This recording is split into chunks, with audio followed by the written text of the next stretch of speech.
Are you recently postpartum or just getting back to exercise after baby? This core workout is for you.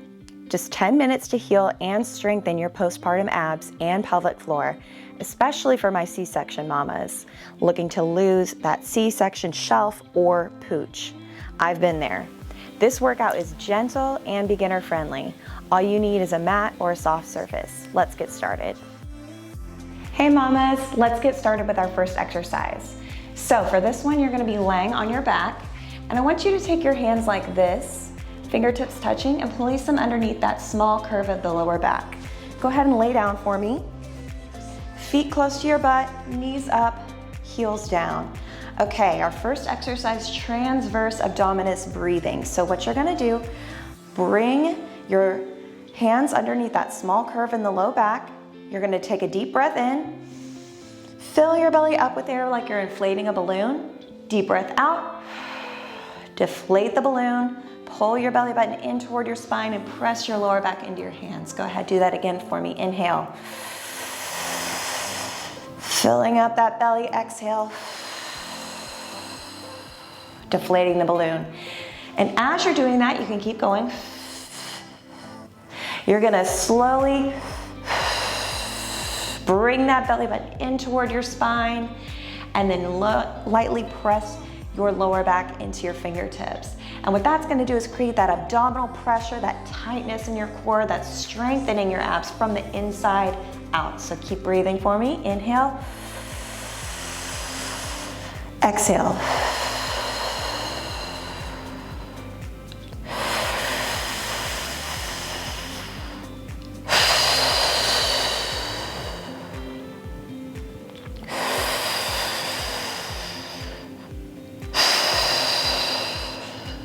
Good, a little bit more time left. This should feel really gentle on your core. We're just heating up those ab muscles, and we want to engage that transverse abdominis or TVA because that's the foundation for that strong core. All right, relax.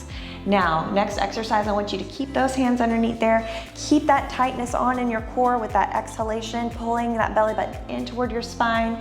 We're gonna lift one knee over your hip. Put it back down. Release. And you can keep breathing throughout this, but I want you to keep your breaths from the diaphragm. Shallow, not belly breaths this time. That way you're keeping that TVA engaged. As you lift and lower the leg, your lower back is pressing gently into those fingertips. And you should be feeling that pressure in the core. Legs should feel light. Every time you're tapping your toe, it should touch lightly to the floor. I don't want it to be clunky, like you're not trying to make any noise. Your baby's sleeping right next to you. Maybe not right next to you, but you get the point. And you're bringing that knee directly over your hip here. Good, you can go slow or as fast as you want to with this one. Rest. Now you're gonna keep your hands, you're gonna remove your hands and flip over for me. We're gonna come to a tabletop position. So right here, I'm gonna have you bring your shoulders right over your wrists, and we're gonna do a cat-cow. So you're gonna inhale, arching your back, exhale, rounding your back, pulling that belly button in toward your spine. Inhale again. Exhale. Inhale. Exhale. And again, just like you're doing with those belly breaths, you're releasing that belly here, letting it just relax. Tightening it up here, pulling that belly button in toward your spine. And this should feel like a really nice, gentle stretch.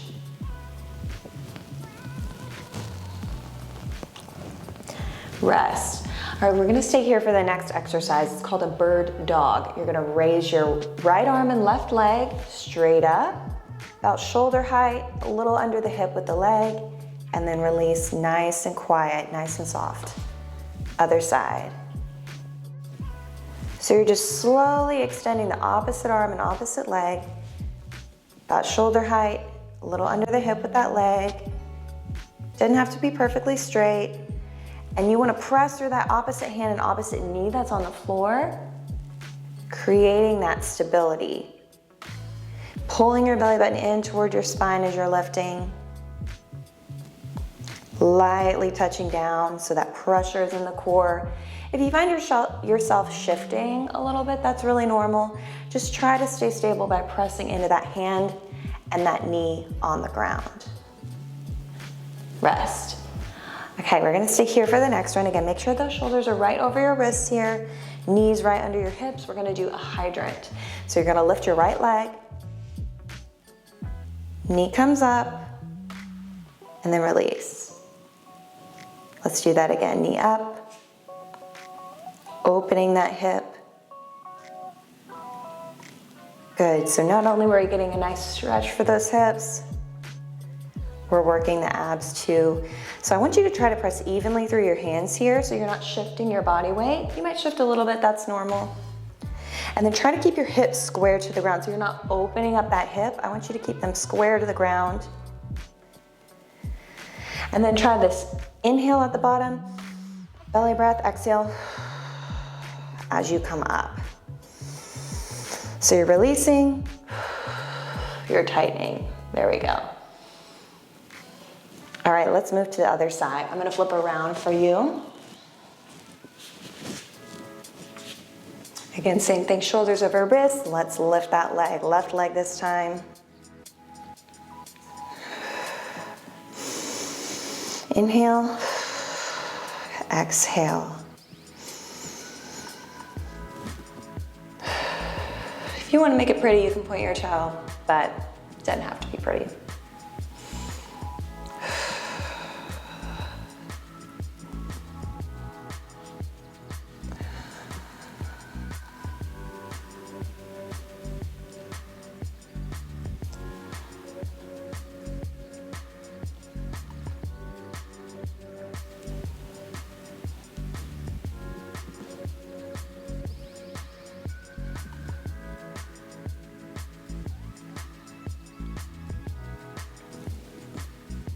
Rest. Well done. All right, next we're gonna flip back over onto our backs for a glute bridge. So let's bring your feet close to your butt, hands by your side, lift the hips, drive through the heels, and pull your belly button in toward your spine. Release. So we wanna drive through the heels, squeeze our butt, and release. Again, keeping that belly pulled in, so we're engaging the pelvic floor, engaging that TVA. And it's not about how high you can lift your hips necessarily here. It's about engaging through the back body. So you're not thrusting so much that you're feeling it in the top or the front of your legs, because we're trying to keep that work primarily in the posterior chain, in those glutes, hamstrings, low back. And that's gonna help support strong core here. Nice job, and release. Okay, we're gonna come to one side now. Bring your forearm, so your elbow's under your shoulder, wrist is in front of that elbow, bend the bottom leg, and then we're gonna reach. We're gonna lift one hip up and then down. So you're lifting from that bottom hip here. Beautiful. So that top leg is extended. We're just lifting from the bottom or that underside of the waist. And that's strengthening your glutes, your hips. And you know, I want you to make sure you're keeping that shoulder away from your ear so you're not collapsing into the shoulder. It's not a shoulder exercise. So if you're really feeling it in that arm, I want you to try to engage your core more and lift through that hip. And that's where you want to feel the work. Rest. Let's move to the other side. So again, bottom leg bent, top leg extended, forearm bent, and we're lifting. And just try to add that breathing this round. Inhale, exhale, pull that belly in. And it's okay to let your belly relax on those inhales.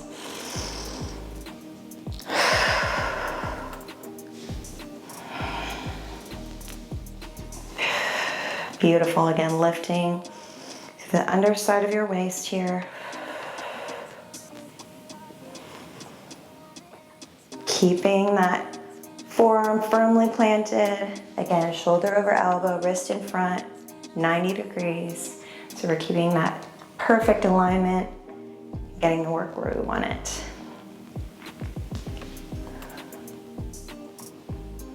Beautiful.